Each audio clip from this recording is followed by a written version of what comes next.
40واں شریف، 11واں شریف، نیاز شریف، عرس شریف، میلاد شریف، ہے نا، قرآن خوانی اور بہت ساری غیر مسنون جو سنت سے ثابت نہیں ہے، اس کو عبادت کا درجہ دے دیا گیا ہے۔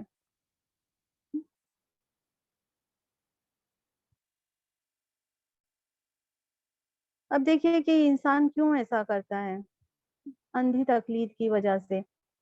ان پڑھ اور جاہل عوام کی کثیر تعداد محض اپنے آبا و اجداد کی تقلید میں ہاں غیر مسنون یعنی سنت کے علاوہ دوسرے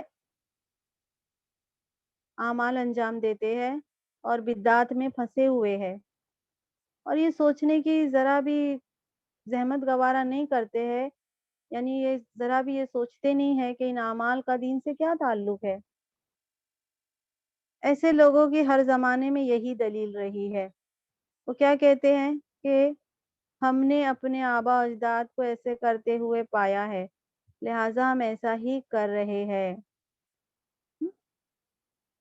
بعض لوگ علماء سو کی تقلید میں بدعات کی زنجیروں میں جکڑے ہوئے ہیں۔ بعض لوگ اپنے حکمرانوں کی، لیڈروں کی، جن کے زیادہ تر جو حکمران ہیں نا وہ دینی عقیدے ان کو پتہ ہی نہیں ہے، ان کی تقلید میں مزاروں پر کیا کرتے ہیں، حاضری دیتے ہیں، فاتحہ خوانی کرتے، قرآن خوانی، میلاد، برسیوں جیسی بدعات میں شریک ہو جاتے ہیں۔ اور لوگ رسم و رواج کی تقلید میں کیا کر لیتے ہیں، بدعات اختیار کیے ہوئے ہوتے ہیں۔ بزرگوں سے عقیدت میں بھی حد سے آگے بڑھ جانا ہمیشہ دین میں بگاڑ کا باعث بنتا ہے۔ یعنی بزرگوں سے عقیدت رکھنی چاہیے لیکن حد سے آگے نہیں بڑھنا چاہیے، وہ دین میں بگاڑ کا سبب بنتا ہے۔ اللہ تعالیٰ کے متقی اور صالح بندوں کی صحبت اختیار اور محبت نہ صرف جائز ہے بلکہ دینی نقطہ نظر سے بھی کیا ہے، یہ ہونا چاہیے، ہے نا۔ اللہ کے نیک متقی جو بندے ہیں ان سے محبت دلی لگاؤ ہونی چاہیے، لیکن یہ جب محبت اندھی عقیدت کا رنگ اختیار کر لیتی ہے نا تو ان بزرگوں کی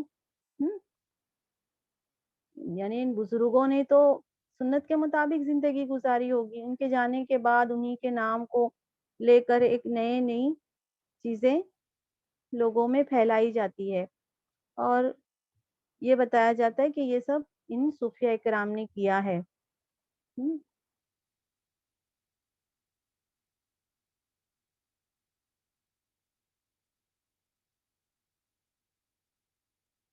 اب دیکھیے کہ کوئی یہ کہہ دے کہ یہ بدعات جو ہے یہ اختلافی مسائل ہے، ہاں اس کو کیا کرنا چاہیے، معاشرے میں جو بھی بدعتیں پھیل رہی ہے، جو بھی سر انجام دے رہے بدعت کو، تو یہ اگر کہہ دیں کہ یہ اختلافی مسائل ہے تو یہ طریقہ صحیح نہیں ہوگا۔ یعنی کہ جو بھی بدعات ہے اس کے بارے میں یہ پوری طریقے سے معاشرے کو سمجھایا جائے گا۔ بدعات پھیلانے کی خدمت سر انجام جو لوگ دے رہے ہیں نا تو یاد رہے اختلافی مسائل صرف وہی ہے جن کے بارے میں دونوں طرف سے حدیث کی کوئی دلیل موجود نہیں ہے، اور ایک طرف دیکھیے کہ صحیح حدیث ہے، دوسری طرف ضعیف ہے، لیکن دونوں طرف بہرحال کوئی نہ کوئی دلیل موجود ہوتی ہے۔ اختلافی مسائل بہت سارے ہوتے ہیں، ہے نا۔ اختلافی مسائل میں بہت ساری ایسی رسومات اختیار کر لی گئی ہے ایمان والوں میں، جیسے فاتحہ کی رسم ابھی بتایا، 40واں 10واں، میلاد، ورسی، قوالی، سندل وغیرہ، کونڈے کرنا، جھنڈے وغیرہ سب، جن کا آج سے 1 صدی قبل کوئی تصور ہی نہیں تھا۔ یعنی یہ جو بدعات ایجاد ہوئی ہے نا، یہ 100 سال پہلے ایسا سب کچھ تھا ہی نہیں۔ ان 100 سالوں کے اندر یہ سب نیا دین کے اندر چیزیں رسومات شامل کر دی گئی، اور ان بدعات کو اختلافی مسائل کہہ کر نظر انداز کرنا در حقیقت دین میں بدعات رائج کرنے والوں کی حوصلہ افزائی کرنا ہے، صحیح اور غلط کو سمجھنے کے بعد صحیح طریقہ اختیار کرنا ضروری ہے۔ رسول اکرم صلی اللہ علیہ وسلم کے احکامات پر عمل کرنا چونکہ ہر مسلمان پر فرض ہے، اس لیے زیادہ تر لوگ رسول اکرم صلی اللہ علیہ وسلم کے نام سے منسوب کی گئی ہر بات کو سنت سمجھ کر اس پر عمل شروع کر دیتے ہیں۔ بہت کم لوگ ایسے ہیں جس بات کی تحقیق کرنا ضروری سمجھتے ہیں کہ رسول اکرم صلی اللہ علیہ وسلم کے نام سے منسوب کی گئی بات واقع میں آپ نے ہی کی ہے یا آپ صلی اللہ علیہ وسلم کے نام سے غلط طور پر منسوب کی گئی ہے۔ عوام الناس کی یہ کمزوری اور یہ لا علمی کی وجہ سے بہت ساری بدعات اور رسومات رائج ہو گئی ہے، جنہیں بعض لوگ نیک نیتی سے دین سمجھ کر کرتے چلے آ رہے ہیں۔ فرمائے کہ ہمارے علم میں ایسے بہت سے افراد ہیں جنہوں نے صحیح اور ضعیف احادیث کا فرق واضح ہونے کے بعد غیر مسنون جو طریقہ ہے اس کو چھوڑ دیا ہے، جو سنت سے ثابت نہیں ہے، جب انہیں وہ علم میں باتیں آ گئی تو انہوں نے چھوڑ دیا ہے، اور جو سنت والا طریقہ ہے اس پہ وہ عمل کرنے لگے، اور ذرا سا بھی انہوں نے اس بات میں دیری نہیں کی۔ صحیح اور ضعیف احادیث کا شعور رکھنے والے حضرات پر یہ بہت بڑی ذمہ داری ہے کہ لوگوں کو اس فرق سے آگاہ کرے اور انہیں بدعات کی دلدل سے نکالنے کے لیے پوری جد و جہد کرے۔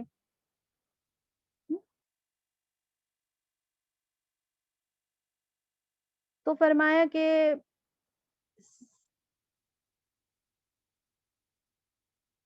اپنے جو اہل اسلام ہے، جو مسلمان ہیں، ان کو اس پر یہ بھاری ذمہ داری ہے کہ وہ دین کے بارے میں صحیح علم حاصل کریں۔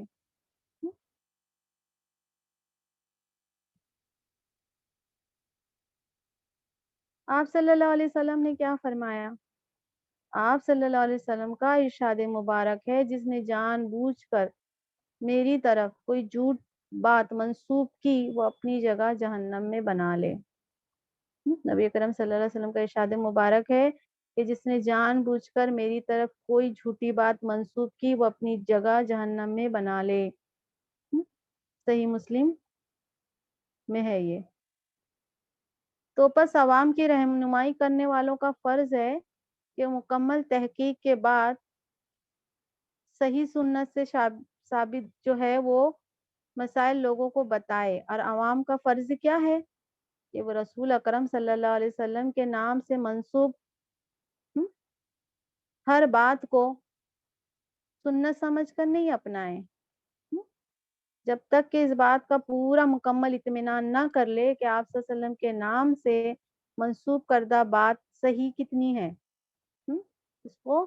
اس کے صحیح علم کو جاننے کی کوشش کریں۔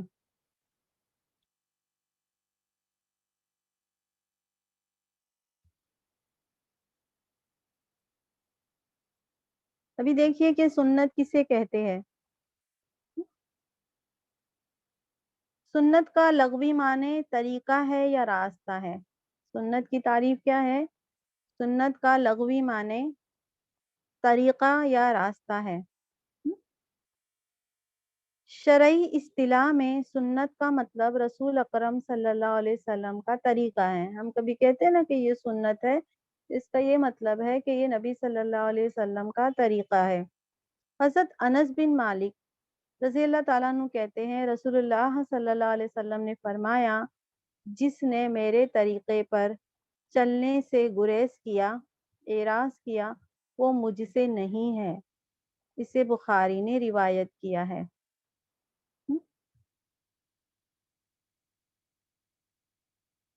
حضرت طلحہ بن عبداللہ بن عوف رضی اللہ تعالیٰ عنہ کہتے ہیں میں نے حضرت عبداللہ بن عباس رضی اللہ تعالیٰ عنہ کے پیچھے نماز جنازہ پڑھی تو انہوں نے اس میں سورہ فاتحہ پڑھی اور فرمایا میں نے یہ اس لیے پڑھی ہے تاکہ لوگوں کو علم ہو جائے کہ یہ نبی اکرم صلی اللہ علیہ وسلم کا طریقہ ہے۔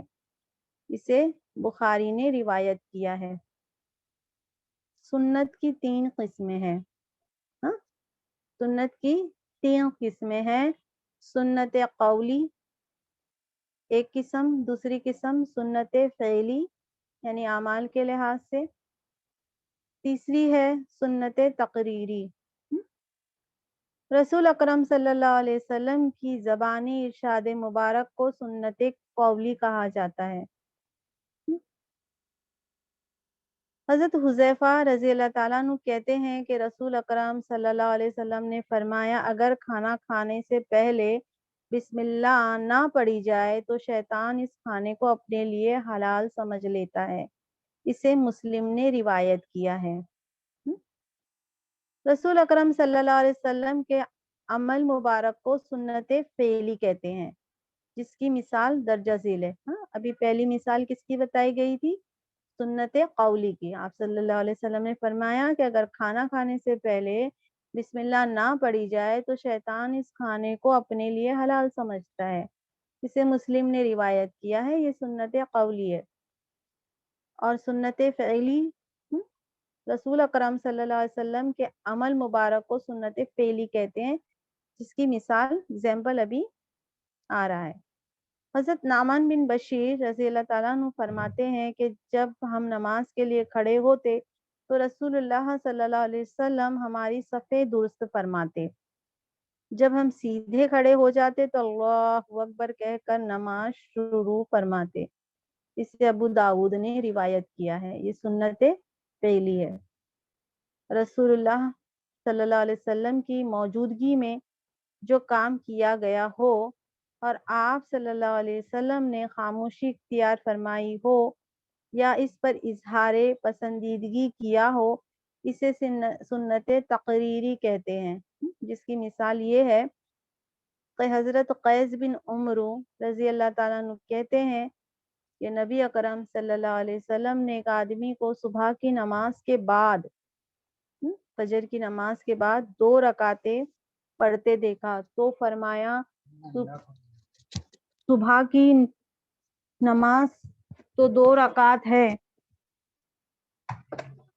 اس آدمی نے جواب دیا، میں نے فرض نماز سے پہلے کی 2 رکعتیں نہیں پڑھی تھی، لہٰذا اب پڑھی ہے۔ رسول اللہ صلی اللہ علیہ وسلم یہ جواب سن کر خاموش ہو گئے، یعنی اس کی اجازت دے دی۔ اسے ابو داؤد نے روایت کیا ہے۔ سنت جو ہے وہ قرآن مجید کی روشنی میں دین کے معاملے میں رسول اکرم صلی اللہ علیہ وسلم کے حکم کی اطاعت کرنا فرض ہے۔ دین کے معاملے میں رسول اکرم صلی اللہ علیہ وسلم کے حکم کی اطاعت کرنا فرض ہے۔ اے وہ لوگوں جو ایمان لائے ہو، اللہ تعالیٰ اور اس کے رسول کی اطاعت کرو اور بات سن لینے کے بعد اس سے منہ نہ موڑو۔ سورہ انفال آیت نمبر 20۔ وَأَقِیمُوا الصَّلَاةَ وَآتُوا الزَّکَاةَ وَأَطِیعُوا الرَّسُولَ لَعَلَّکُمْ تُرْحَمُونَ۔ نماز قائم کرو اور زکوٰۃ دو اور رسول کی اطاعت کرو، امید ہے کہ تم پر رحم کیا جائے۔ سورہ نور آیت نمبر 56 میں ہے۔ مَن یُطِیعِ الرَّسُولَ فَقَدْ اطاع اللَّہِ وَمَن تَوَلَّیٰ فَمَا أَرْسَلْنَاکَ عَلَیہم حَفِیظًا۔ جس نے رسول اللہ کی اطاعت کی، اس نے دراصل اللہ تعالیٰ کی اطاعت کی، اور جس نے رسول کی اطاعت سے منہ پھیرا، اس کا وبال اسی پر ہوگا۔ ہم نے آپ کو ان پر نگہبان بنا کر نہیں بھیجا ہے۔ سورہ نساء آیت نمبر 80 میں ہے۔ تو فرمایا کہ دین کے معاملے میں رسول اکرم صلی اللہ علیہ وسلم کے حکم کی اطاعت کرنا فرض ہے، اور قرآن کریم کی بہت ساری آیتیں اس کے بارے میں نازل ہوئی ہے۔